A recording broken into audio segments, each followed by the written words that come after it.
এই যে প্রতিদিন আপনার কাজ রেখে আমাকে কলেজে নামাই দিতে আসেন, এতে আপনার ক্ষতি হয় না? আমি তো হাইটেই যেতে পারি। ক্ষতি হইব কেন? আমার কোনো ক্ষতি হয় না। আপনি তো এখন আর রিক্সা চালান না, নিজের গ্যারেজ দেখাশোনা করে, তো আমার প্রতিদিন রিক্সা চালিয়ে দিতে আসেন কেন? দেখো জ্যোতি, তোমার সব দায়িত্ব আমি আমার কাঁধে নিছি। যেহেতু তোমার সব দায়িত্ব আমি আমার কাঁধে নিছি, তারপরে তোমার সব দায়িত্ব আমার। আর আমি থাকতে তুমি ভার্সিটিতে হাইটে দেবা কেন? আপনি তো কোনো মায়া মানুষ সহ্য করতে পারেন না, তাই আমারে কেমনে সহ্য করেন? ওইটা তো অন্য হিসাব।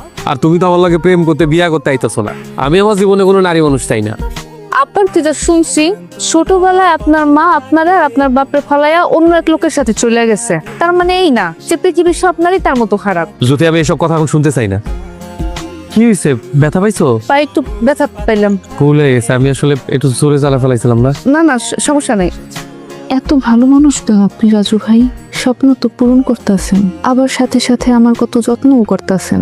আপনার মতো পুরুষ মানুষ জীবনে পাওয়া তো ভাগ্যের ব্যাপার, কিন্তু আপনি তো কোনো মায়া মানুষ পছন্দ করেন না, না হলে আপনার এই। জ্যোতি, চলে আইছি তো, যাইবো না কলেজে?